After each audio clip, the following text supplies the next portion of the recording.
하나님 말씀 보겠습니다. 구약성경 시편 51편 말씀입니다. 1절부터 12절까지 말씀만 우리 함께 교독하겠습니다. 구약성경 시편 51편 1절부터 12절입니다.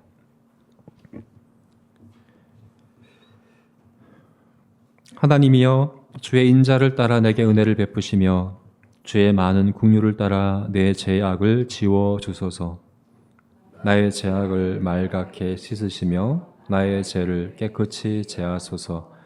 무릇 나는 내 죄가를 아오니 제가 항상 내 앞에 있나이다.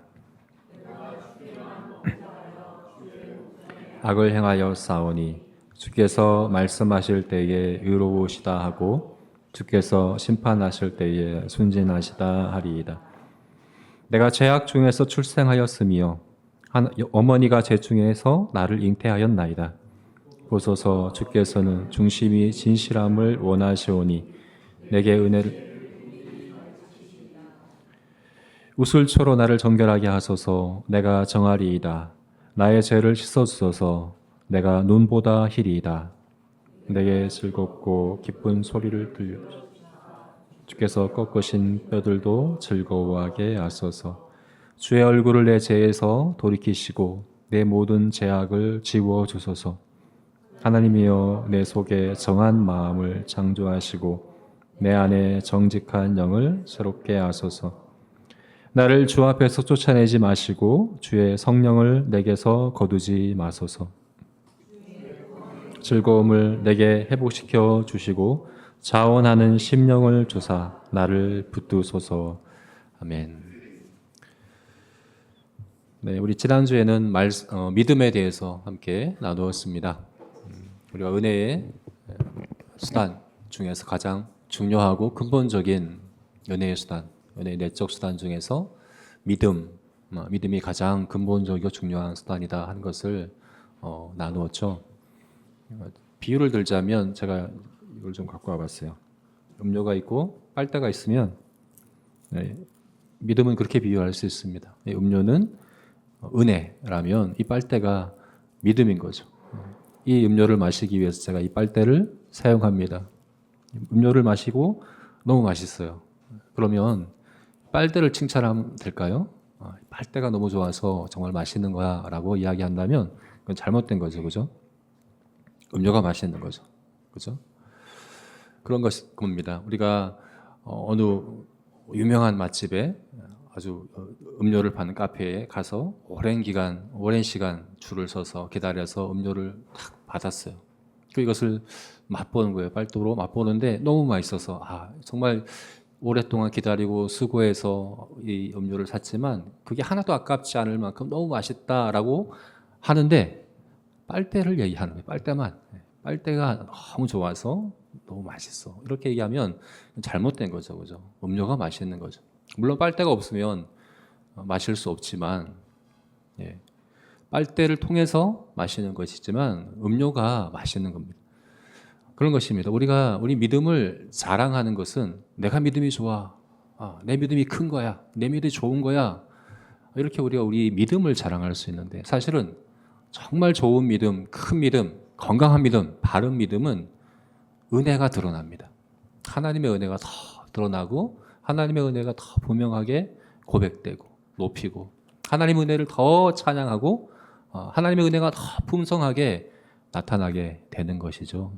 왜냐하면 믿음은 은혜의 수단이고 통로이기 때문이다 하는 것을 우리가 지난주에 나누었습니다.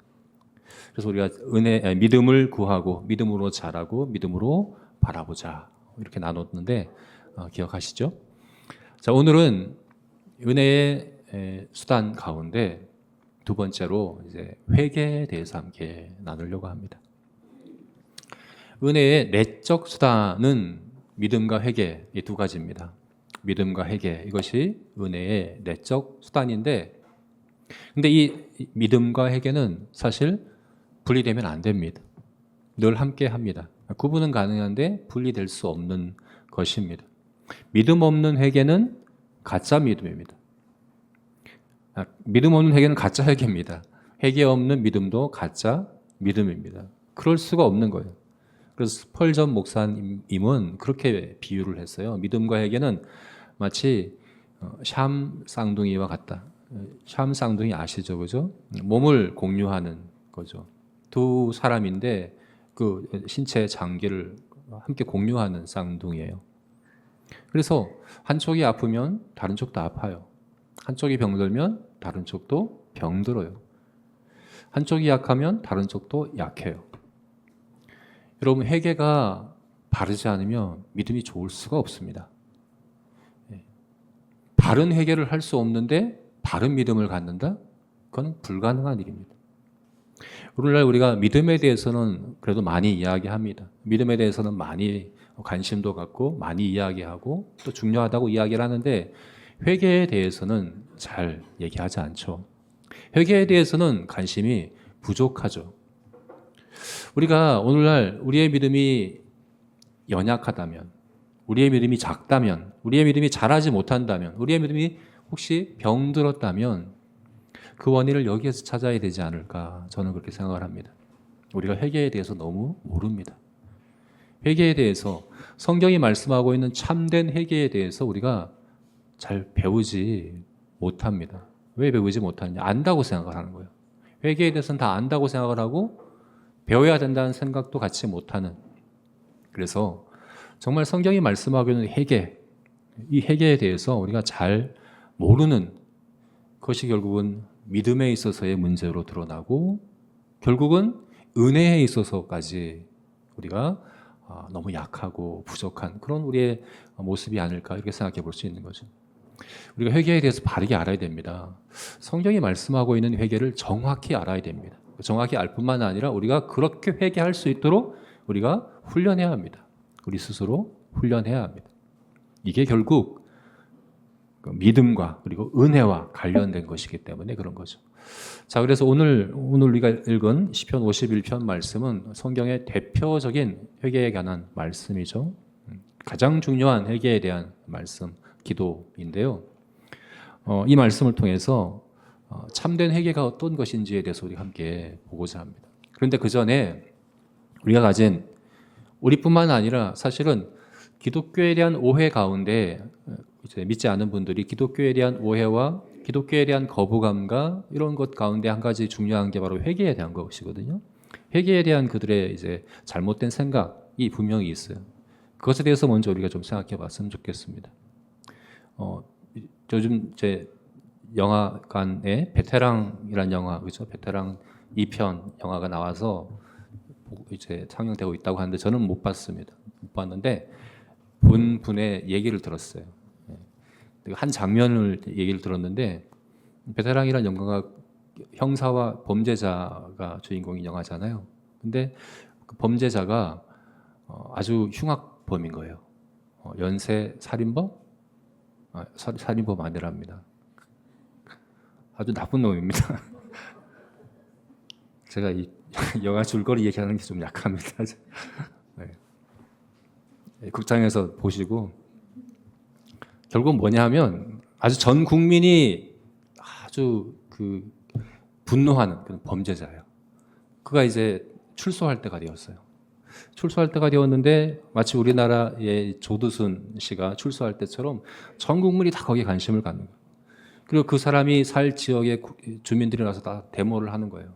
우리 지역에서 사는 것에 대해서 반대하는 데모를 하고 방송국에 와서 촬영을 하고 하는 그 출소하는 장면에 이 사람이 성경책을 들고 나오는 거예요.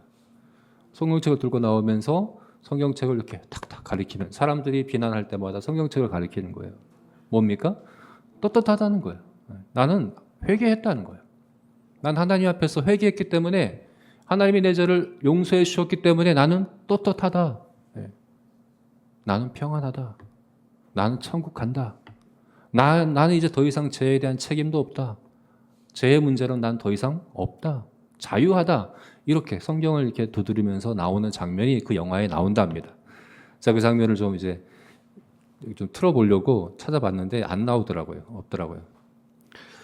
그게 회개에 대한, 성경이 우리 기독교에서 가르치고 있는 회개에 대한 세상의 인식인 것 같아요. 세상에서 바라볼 때 기독교 복음에서 말하고 있는 회개란 이런 것 아닌가 하는 그런 생각들을 갖죠. 과거에 밀양이라는 영화에도 그랬잖아요. 그죠? 기독교가 얘기하는 회개는 그런 거 아니냐? 하나님 앞에 잘못했다고 회개하면 모든 죄가 다 끝나는 건가? 사람들에 대한 책임은 없는 건가?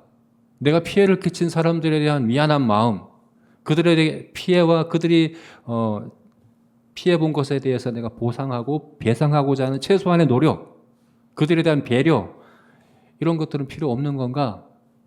그냥 하나님 앞에서 나 잘못했습니다. 회개하는 것으로 너의 모든 죄가 사해졌다. 너는 이제 천국 가고 너는 이제 평안하고 즐겁고 자유로우면 된다. 라고 이야기하는 것이 기독교가 말하고 있는 회개인가 하는 이런 오해들이 있다는 거죠. 사실 오늘 본문에서도 그런 정말 그걸 말씀하고 있는 건가 라는 오해를 할 만한 구절이 있습니다. 4절 말씀을 보게 되면 다윗이 이렇게 기도하죠. 내가 주께만 범죄하여 주의 목전에 악을 행하여 싸우니, 내가 주께만 범죄하여 주의 목전에 악을 행하였습니다. 내가 주님께만 범죄했습니다. 다윗이 이렇게 얘기를 하고 있어요. 근데 여러분, 이 기도가, 이 시편이 지금 어떤 상황에서 지금 다윗이 기록한 시죠? 1절 위에 보면 그렇게 나와 있죠. 뭐라고 되어 있습니까? 제목에 보면 다윗의 시, 인도자를 따라 부르는 노래, 다윗이 밧세바와 동침한 후에 선지자 나단이 그에게 왔을 때, 이 시의 배경이 되는 사건이 있죠. 그 사건이 뭐냐는 사무엘하 11장 12장에 아주 구체적으로 나오는 사건입니다. 어떤 사건입니까? 다윗이 밧세바를 위력에 의한 강간을 한 사건이죠. 군대가 암몬과 전쟁을 위해서 다 나가 있는데 다윗은 전에 같았으면 같이 이제 병사들을 이끌고 나가야 될 다윗이 가지 않았어요. 침실에 있어요. 밤늦게까지 그냥 침실에 있어요.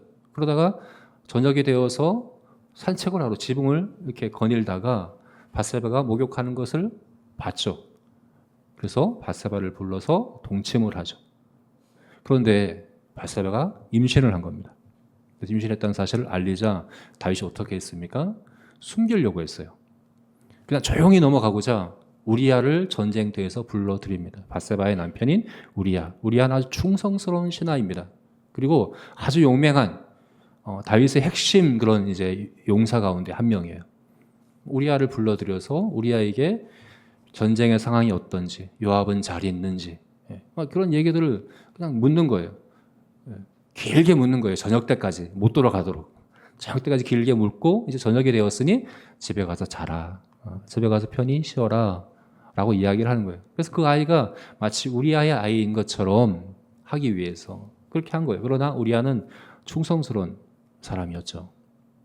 여호와의 언약궤가 전쟁터에 있는데 나의 상관인 요압이 지금 전쟁터에 싸우고 있고 나의 동료들이 지금 전쟁터에 싸우고 있는데 내가 어떻게 집에 가서 편히 자겠습니까? 라고 얘기하면서 문 옆에서 자요. 왕궁 문 옆에서 그냥 그 자리에서 자고 돌아가지 않습니다. 그래서 어떻게 합니까? 다음 날 다윗이 이번에는 우리아를 술을 많이 먹여서 취하게 만듭니다. 그래서 이번에는 집에 들어가 자도록 하는 거죠. 근데 그날도 우리아는 가지 않습니다. 밖에서 자고 바로 전쟁터로 달려갑니다. 어떻게 했습니까? 그래서 다윗이 편지를 썼죠. 요압에게 편지를 써서 군대 장관 요압에게 편지를 써서 우리아를 암몬과의 전쟁의 가장 위험한 곳으로 보내서 가장 위험한 순간에 다른 모든 병사들은 우리아만 남기고 뒤로 빠져서 우리아를 죽게 만들어라 라는 비밀 명령을 내리게 되죠. 그리고 그 명령에 따라 요압은 그대로 했어요. 그리고 우리아가 죽고 맙니다. 그리고 우리아가 죽고 나자 죽었다는 소식이 들리자 다윗이 밧세바를 자기 아내로 맞아 들입니다. 그러고 그 임신한 아이가 태어났어요. 그럼 그 기간 동안에 정말 아무 일도 없는 거죠. 모든 사람들이 볼 때 아무 일도 없는 거예요. 어떻게 보면 다윗은 자기 충성스러운 신하의 아내를 자기 아내로 맞아준 거예요. 그죠? 오히려 칭찬받을 일인 거예요. 사람들이 볼 때는. 그리고 아무 일도 없는 듯 그렇게 넘어갔는데 나단 선지자가 지금 찾아와서 예를 드는 거죠. 어떤 예를 들었습니까? 어떤 부자가 양이 100마리가 있는데 이웃에 양 한 마리를 키우는 가난한 사람이 있는데 이 가난한 사람은 양을 너무나도 아끼고 사랑해서 자기 자식처럼 아끼는 그 사람이에요. 근데 이 부자가 자기에게 손님이 찾아와서 손님을 대접해야 되는 거예요. 그래서 어떻게 합니까? 자기 양을 잡은 게 아니라 가난한 사람의 양을 빼앗아다가 그 양을 잡아서 대접한 사건에 대해서 다윗에게 이야기를 합니다. 왜 이렇게 이야기했느냐 하면 당시에는 왕이 재판관이었어요. 재판도 했었습니다. 그래서 나단 선지자가 이 이스라엘 유다 가운데 아주 정말 말도 못하게 이런 끔찍한 사건이 일어났다고 보고하는 것으로 이해를 하고 그래서 친히 재판해 달라고 요구하는 것으로 이해를 해서 다윗이 그 자리에서 판결을 내리죠. 그 사람은 죽일 사람이다. 죽어 마땅한 사람이다. 당장 4배의 양을 갚게 하고 그 사람을 버려야 된다라고 재판하게 되죠. 그리고 그 사람이 누구냐고 묻자 나단 선지자가 했던 말이 그 사람은 바로 당신입니다 라고 이야기를 합니다. 그리고 그때 다윗이 내가 여호와께 범죄했습니다 라고 죄를 고백하고 그 이후에 쓴 시가 바로 이 시입니다. 근데 여러분 이 시에서 뭐라고 얘기합니까? 내가 주께만 범죄했습니다. 나는 하나님께만 범죄했습니다. 이렇게 얘기를 하는 거예요. 여러분 분명 피해자들이 많은데 한 가정이 지금 다 파괴되고 말았잖아요. 밧세바도 피해자이고 우리아도 피해자이고 요압도 피해자예요. 여러분 우리아가 충성스러운 신하였던 게 다윗에게도 그렇지만 요압에게도 그랬을 것이거든요. 요압에게도 아주 충성스러운 부하였을 텐데 결국 요압도 우리아를 죽였어요. 공범이 되고 말았어요. 다윗에 의해서. 요압도 피해자예요. 실제로 여러분 성경을 보시면 이 사건 이후로 요압이 다윗을 대하는 태도가 달라집니다. 요압에게도 아주 깊은 상처인 거죠. 그죠? 자기도 살인자가 되고 말았는데. 그리고 밧세바가 낳은 아이도 죽고 맙니다. 네, 하나님께서 그 아이도 죽게 하십니다. 많은 피해자들이 있어요.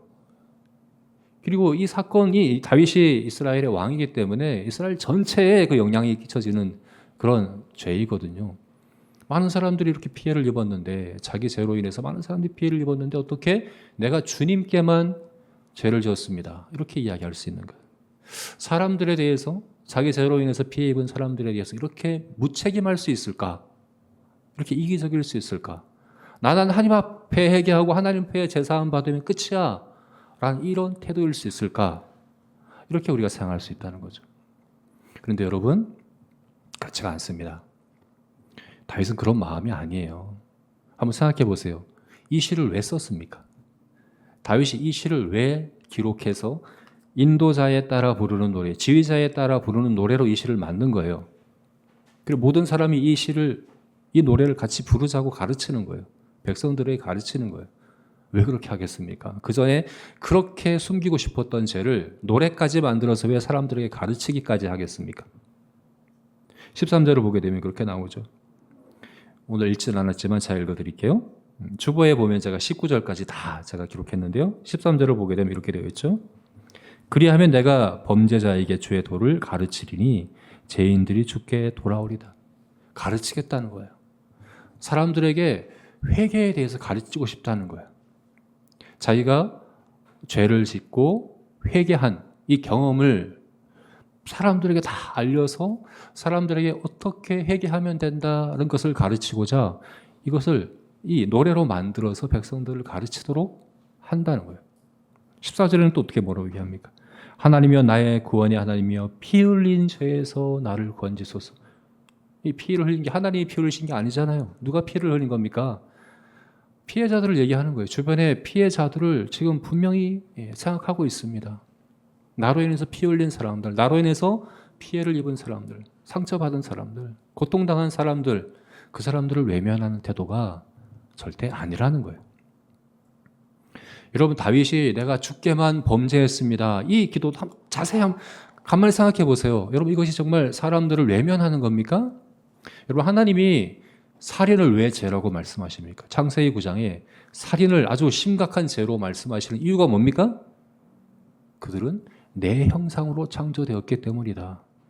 사람을 해야 하는 것은 하나님께 범한 죄다. 하나님께 대한 죄다. 하나님께서 그렇게 말씀하시는 것이거든요. 그래서 다윗이 내가 주께만 범죄했습니다라는 것은 결코 사람들을 무시하고 사람들을 귀하게 여기지 않는, 사람들에 대한 무책임한 태도가 아니라 사람들을 정말 존중하는, 사람들을 정말 귀하게 여기는 마음에서 나올 수 있는 고백이라는 것을 우리가 알아야 한다는 겁니다. 그래서 여러분, 다윗의 이 고백은 그거 아니라는 거예요. 우리 기독교 복음에서 말씀하고 있는 회개는 하나님께만 죄를 고백하고 사함 받으면 끝이다는 것이 절대 아닙니다.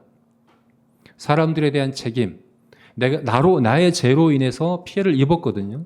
모든 죄는 하나님에 대한 것이고, 그러니까 하나님은 죄에 대한 피해자가 될 수 없고 사람은 죄의 대상이 될 수 없다. 신학자들이 그렇게 표현을 하는데, 모든 죄는 하나님이 대상이고 모든 죄는 사람이 피해자예요.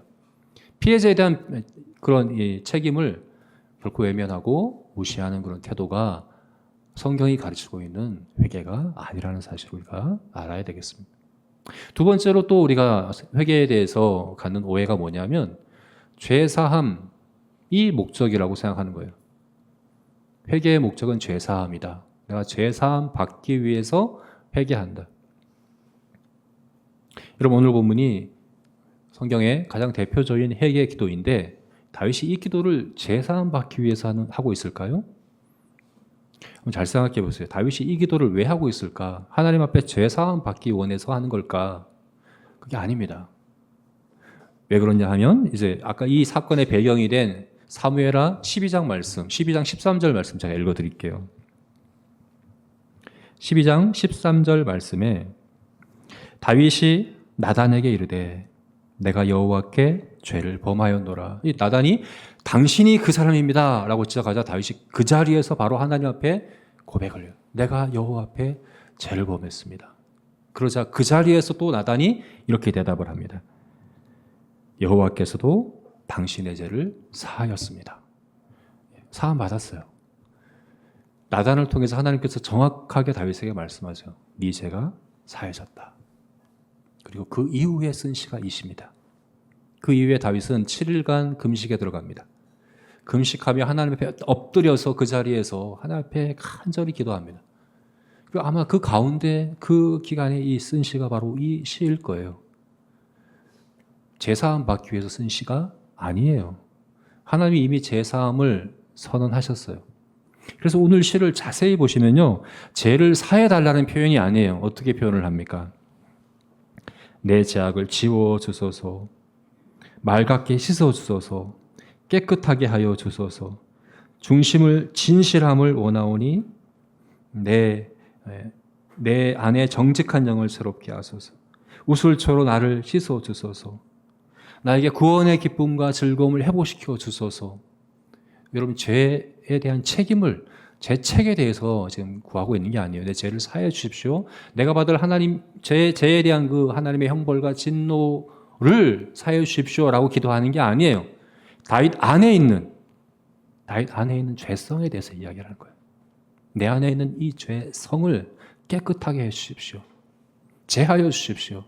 내 안에 여전히 죄가 있고, 이 죄는 내가 모태에서부터 태어나기 전부터, 잉태될 때부터 내 안에 있었던 이 죄를 하나님 깨끗하게 해 주십시오. 나를 정한 마음을 창조해 주십시오. 새롭게 만들어 주십시오. 라고 이렇게 기도하는 것이거든요. 여러분, 회개에 대해서 우리가 이해해야 되는 것이 죄책에 대한 회개가 있고 죄성에 대한 회개가 있습니다. 여러분, 죄에 대해서 우리가 두 가지를 구분해서 이해할 필요가 있어요. 죄는 죄책이 있고 죄성이 있습니다. 죄책은 하나님 앞에서 우리가 죄의 책임을 지는 거예요. 하나님이 죄에 대해서는 반드시 책임을 물으십니다. 하나님은 공의의 하나님이시기 때문에 그래요. 그래서 우리 죄책을 사함받기 위해서 회개해야 됩니다. 그런데 이 기도는, 이 회개는 한 번만 하면 돼요. 처음 거듭날 때 한 번만 하면 돼요. 그래서 성경에서 이 회개를 따로 구분해서 생명에 이르는 회개라고 따로 구분해서 이 얘기를 해요. 이 회개는 우리가 날마다 하는 회개하고 다른 회개예요. 이 회개는 내가 예수 그리스도를 처음 믿고 회개하는 그 회개인데, 이 회개를 통해서 우리는 과거와 현재와 미래의 모든 죄가 사함 받습니다. 그래서 간혹 내가 나중에 천국 갈 때 죽어서 하나님 앞에 섰을 때 혹시라도 회개하지 않은 죄가 있으면 어떻게 됩니까? 라는 질문을 하는 분이 있습니다. 내가 모든 죄를 회개했다고 생각하는데 회개하지 않은 깜빡한 죄가 있으면 그럼 나는 어떻게 됩니까? 혹은 회개도 하기 전에 갑자기 이제 죽게 된다면, 하나님 앞에 서게 된다면 그럼 회개하지 않은 죄가 있으면 내가 천국 못 가는 겁니까? 라고 묻는 분들이 있어요. 그런 거 아닙니다. 여러분, 우리가 회개해서 구원받는 거 아닙니다. 회개해서 죄사함 받는 거 아닙니다. 우리 죄사함 받는 것은 예수 그리스도께서 나를 대신하여 다 제 형벌을 받으셨기 때문에 우리가 구원받는 거예요. 처음 우리가 예수 그리스도를 믿고 죄를 회개할 때 우리는 그리스도와 연합됩니다. 그리스도와 연합된다는 것은 그리스도가 받으신 형벌이, 심판이 나의 것이라는 겁니다. 그래서 그리스도께서 십자가에 죽으신 그 구속이 과거와 현재와 미래의 우리 모든 죄책을 사함받게 합니다. 그 죄책에 대한 회개는 처음 거듭날 때 딱 한 번만 하면 돼요. 그런데 우리는 날마다 회개해야죠. 거듭난 이후에도 날마다 회개해야죠. 예수님께서 주기도문에서 죄에 대해서 회개하라고 가르치고 있잖아요. 날마다 일용할 양식을 구하는 것은 날마다 우리는 회개해야 됩니다. 이 회개는 죄책에 대한 회개가 아니에요. 죄성에 대한 회개입니다. 여러분, 우리가 죄책을 사함 받아도 우리 안에는 여전히 죄성이 남아 있습니다. 여전히 우리 안에 죄의 습관과 죄의 본성과 죄된 마음과 이런 것들 우리 안에 그대로 남아 있어. 이것이 천국 가기 전까지 계속해서 있어요. 우리는 계속해서 이 죄와 싸워야 돼요. 그리고 이 죄를 이기는 것이 바로 성화입니다. 그래서 날마다 우리는 죄를 회개하는 기도를 하는데 이것은 죄책을 사함받기 위한 것이 아니라 이 기도처럼 내 안에 있는 죄성을 깨끗하게 해주십시오. 내 안에 정직한 마음을 새롭게 해주십시오. 정한 마음을 창조해 주십시오. 내 안에 있는 죄성을 주님 제하여 주십시오. 라는 이 기도가 이 다윗의 회개의 기도다라는 거예요. 그래서 그런 경우도 있잖아요. 그런 질문을 할 경우도 있거든요. 내가 과거에 분명히 이 죄를 회개했어요. 근데 그 죄가 또 생각이 나요. 그래서 또 회개했어요. 그 죄가 또 생각이 나요. 그러면 어떻게 해야 됩니까? 계속 회개해야 됩니까? 이 질문을 하는 경우가 있어요. 내가 분명히 죄를 회개했는데, 회개했으면 죄사함 받았는데 자꾸 생각나는 거 하나님이 용서하지 않으신 거 아닙니까? 하나님이 자꾸 용서하지 않으셨기 때문에 계속해서 회개하게 하시는 겁니다. 그럼 내가 계속해서 생각날 때마다 계속해서 회개해야 됩니까? 그러면 계속해서 하나님은 용서하지 않고 정말 제대로 회개할 때까지 용서하지 않고 그냥 계속해서 그렇게 회개하게 만드시는 겁니까? 라는 그런 생각을 갖죠. 근데 이것도 마찬가지입니다. 여러분, 죄책에 대한 회개는 다시 할 필요가 없습니다. 내가 눈물 흘리면서 회개했다고 용서받는 게 아닙니다. 우리는 가끔 그러거든요. 내가 정말 눈물 콧물 흘리면서 이렇게 한 회개는 하나님께서 기쁘시게 받으시고, 그렇지 않고 그냥 내가 그냥 이렇게 차분하게 한 회개는 안 받으시고, 이건 율법주의적인 잘못된 생각이에요. 우리 회개는 내가 하는 행위가 아니에요. 예수 그리스도의 공로로 내 죄가 사함 받는 거예요. 한번 회개했으면 하나님이 용서하셨어요. 그래도 계속 생각이 나서 회개해야 된다는 것은 죄책 때문이 아니라 그 죄가 여전히 내 안에 남아있기 때문에, 내 안에 그 죄의 습관이, 죄의 본성이 남아있기 때문에 이것을 해결해 달라고 하는 회개예요. 회개해야죠. 아직 남아있는데 이걸 제하여 주십시오. 이걸 깨끗하게 해주십시오. 이것을 이기게 해주십시오. 계속해서 기도하는 거죠. 그죠? 여러분, 오늘 이 시편 51편의 이 회개의 기도는 죄 사함을 구하는 기도가 아닙니다. 다윗 안에 있는 죄성을 제해 달라고 하는 기도라는 거예요. 그래서 여러분, 그래서 우리가 회개에 대해서 잘못된 그런 오해 가운데 한 가지가 바로 그건 거죠. 성경책을 들고 가면서 두드리며 난 이미 회개했어. 난 떳떳해. 난 더 이상 죄에 대해서 그렇게 책임질 것도 없고 난 죄에 대해서 자유해. 이 태도가 왜 잘못된 태도입니까? 성경은 죄책에 대한 회개만 가르치고 있는 게 아니거든요. 하나님은 죄를 사해도 그 사람 마음 안에는 여전히 회개해야 될 죄의 본성이 남아있는데 그걸 보지 못한다면, 그 회개에 대하여 상한 마음이 없고 그 자기 안에 있는 죄성에 대해서 상한 마음을 하나님 앞에 회개하는 그런 태도가 없는데 어떻게 그것이 회개한 사람의 모습이겠습니까? 회개에 대해서 잘못 알고 있는 것이다 라고 우리가 알아야 된다는 거죠. 자, 그래서 다윗이 오늘 시편 51편 4절 말씀에 내가 주님께만 범죄했습니다 라는 이 고백이 정말 중요한 고백이거든요. 이 고백이 가르치고 주고 있는 참된 회개, 정말 하나님 앞에 우리가 해야 될 참된 회개란 무엇인가를 이 고백이 가르쳐주고 있는데 그게 무엇이냐를 우리가 이렇게 좀 정리해 봤으면 좋겠습니다. 참된 회개는 뭡니까? 하나님 중심적으로 하는 기도입니다. 하나님 중심적인 회개가 참된 회개입니다. 내가 주께만 범죄했습니다 하는 이 고백은 다윗이 정말 하나님 중심적으로 회개하고 있다는 것을 보여주는 거예요. 그럼 하나님 중심적인 회개가 뭐냐? 크게 세 가지로 우리가 이렇게 정리해 볼 수 있어요. 첫 번째가 하나님으로부터 시작된 회개입니다. 이 다윗의 이 시편 51편 이 회개는 어떻게 시작되었어요? 나단이 그에게 찾아왔을 때. 나단이 왜 다윗에게 찾아갔습니까? 하나님이 그를 다윗에게 보내셨어요. 하나님이 그에게 죄를 지적하라고 가르쳐 주셨어요. 여러분, 참된 회개는 어떻게 시작됩니까? 성령께서, 하나님께서 우리 안에 죄를 깨닫게 하실 때 시작이 됩니다. 그래서 다윗이 고백하는 거예요. 주님, 내가 주님께만 범죄했습니다. 왜냐하면 주님께서 지금 죄를 지적하여 회개하게 하시기 때문에 그래요. 두 번째는 참된 회개는 하나님의 관점으로 죄를 정확히 바라보는 거예요. 다윗은 죄에 대해 정확히 고백합니다.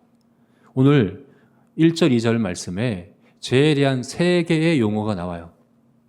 죄, 죄가, 죄악, 죄, 우리말로 이렇게 번역되어 있는데 구약 성경에 죄를 가리키는 용어가 다 나오는 거예요.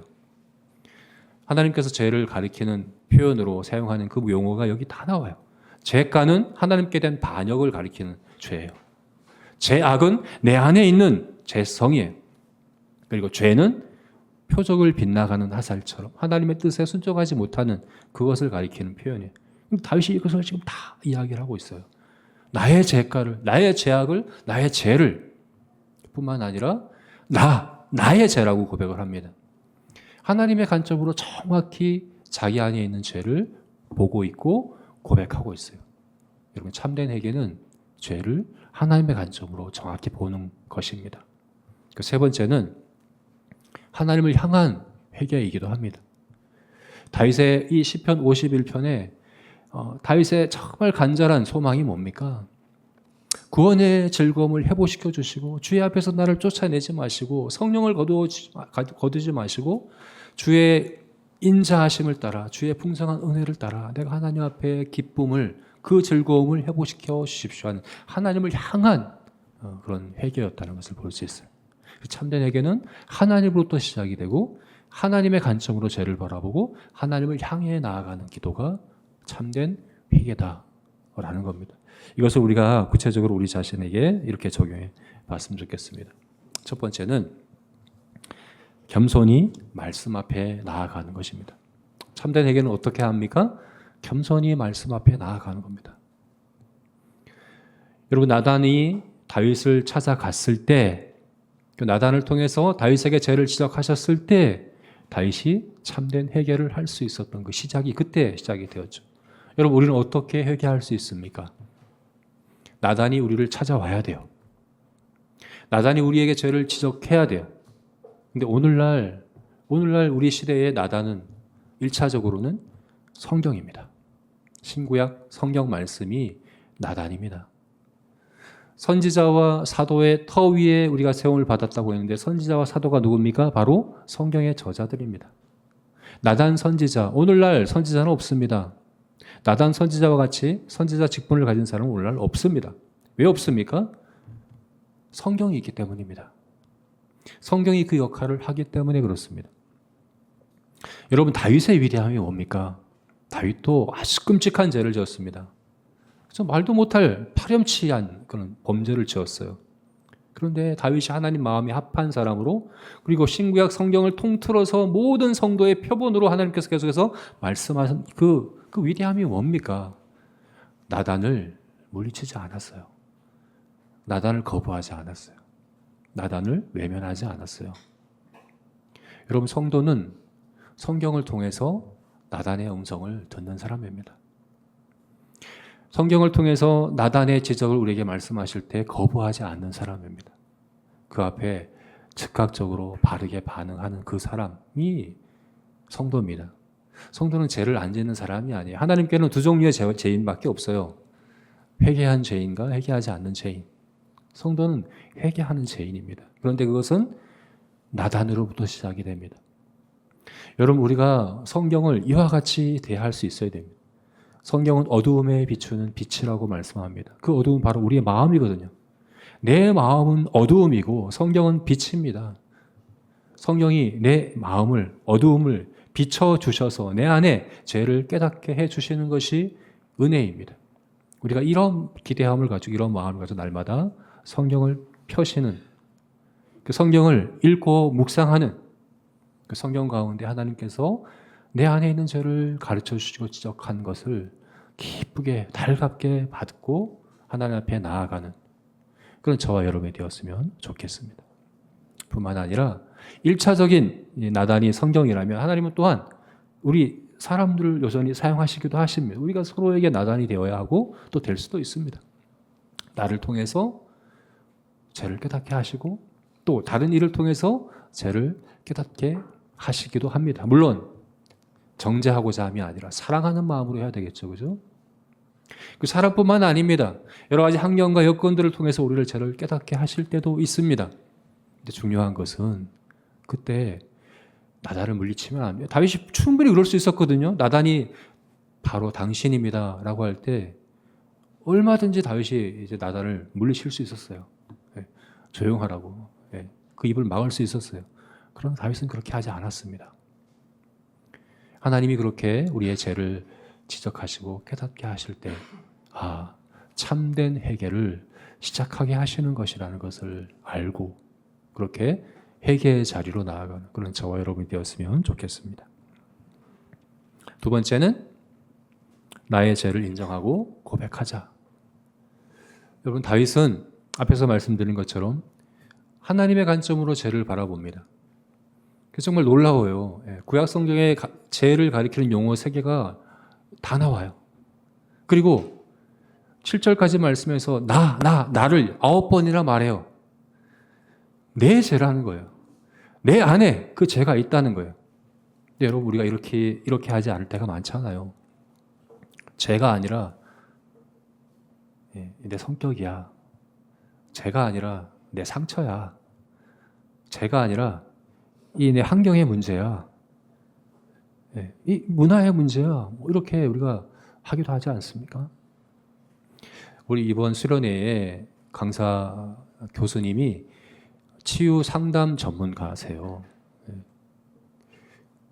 저는 그래서 좀 염려되는 마음은 이 강사님에 대한 염려가 아니라 저는 치유라는 이 말을, 이 용어를 쓸 때 좀 조심스러워요. 왜 조심스럽냐 하면 이 치유 집회 이런 표현을 쓸 때 사람들의 마음이 어떤 마음이 있는가 하면 나는 내 죄를 지금 회개해야 되는 게 아니라 난 치유를 받아야 돼. 나는 피해자야. 내 문제는 내 안에 상처인 거지 내 죄가 아니야 라는 그런 잘못된 태도가 있을 수 있거든요. 여러분, 그거는 회개의 태도가 아니에요.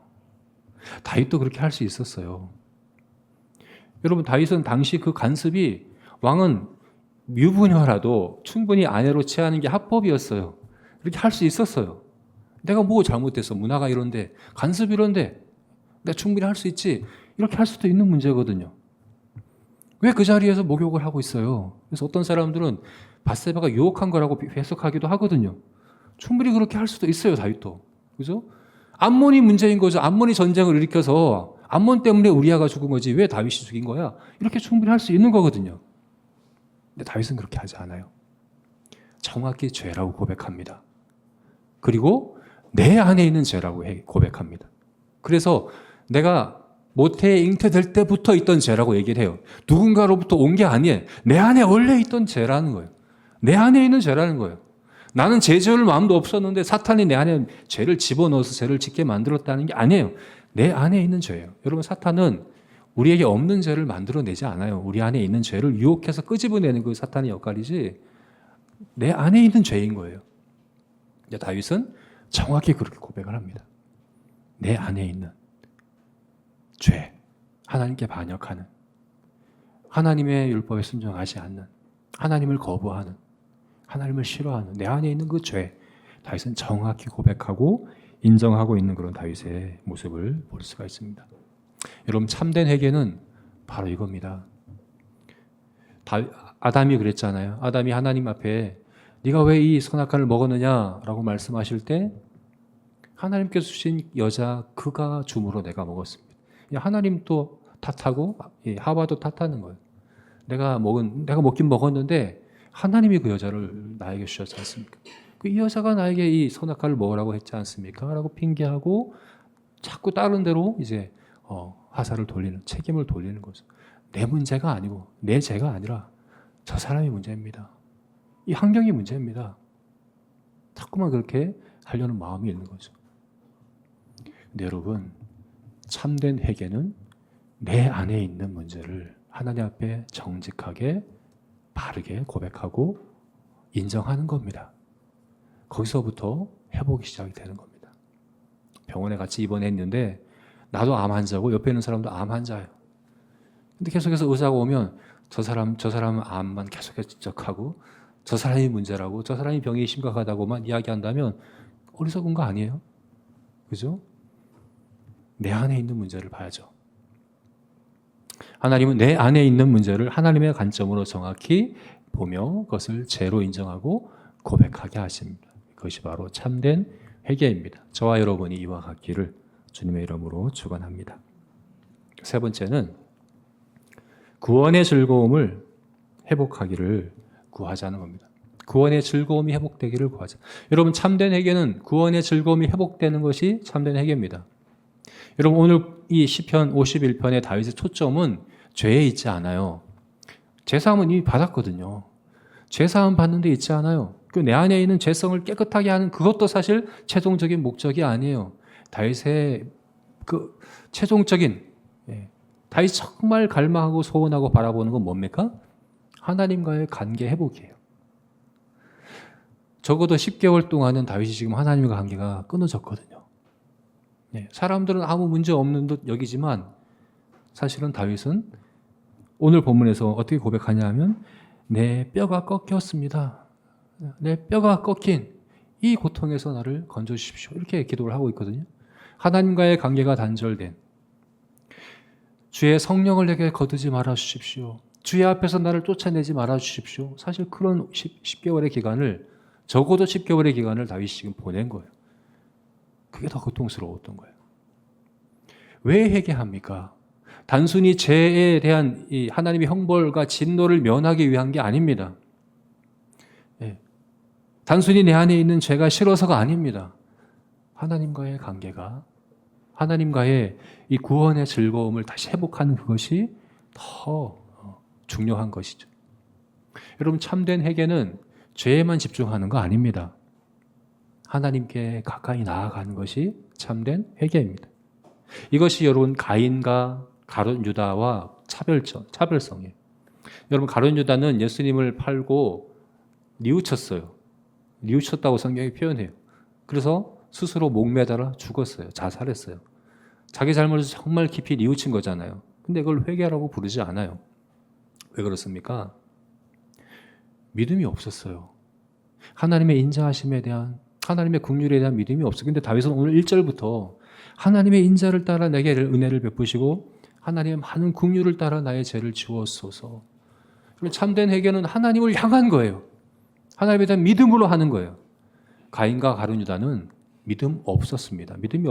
죄만 바라봅니다.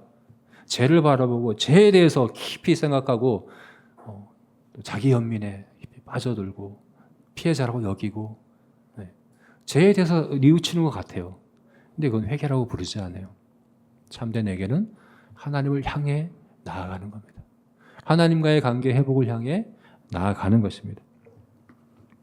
그런 그 이야기가 있잖아요. 여러분 다 들어보셨을 텐데 어떤 사람이 감옥에서 5년간 그 형을 살았어요. 근데 그 집이 너무 가난해서 한 번도 면회를 오거나 연락을 해본 적이 없는 가족들인데 감옥에서 5년간 있으면서 뉘우친 거죠. 자기 죄를 깊이 깨닫고 과거에 가족들에게 했던 잘못에 대해서도 깊이 뉘우치는 마음이 있어서 가족들에게 편지를 씁니다. 출소하기 전에 내가 기차를 타고 집 근처를 집 앞을 지나갈 텐데 만약에 나를 용서하고 나를 가족으로 다시 받아줄 수 있으면 그 모퉁이에 하얀 손수건을 매달아 달라고 편지를 쓴 거죠, 그죠?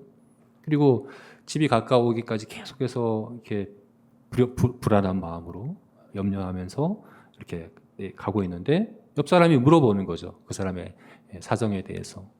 그러다가 얘기를 한 거예요. 지금 사실은 내가 이러이러해서 그렇게 편지를 보냈고 지금 집이 가까워오고 있는데 너무 이제 불안하고 두렵다 하는 그런 마음을 나눴어요. 어떻게 됐습니까? 여러분 다 알고 있는 얘기죠, 그죠? 가까이 갔는데 나무 전체가 하얗게 다 메워져 있는 거예요. 전체가 다 하얗게 하얀 리본으로 하얀 손수건으로 다 메워져 있는 거예요. 여러분 하나님은 성경이 말씀하고 있는 하나님 그런 하나님이거든요. 탕자를 맞이하는 아버지처럼 탕자가 내가 하나님 하늘과 아버지께 범죄했습니다. 나를 종의 하나로 여겨주십시오라는 마음으로 아버지께 가고 있는 탕자를 하나님은 아버지를 멀리서 쫓아와서 끌어안고 내가 죽었다가 돌아온 아들이고 내가 잃어버렸다 찾은 아들이라고 여기며 안아주고 맞이하는 그것이 하나님의 마음이거든요. 여러분 회개는 하나님께 나아가는 겁니다. 그리고 하나님은 더 기뻐하십니다.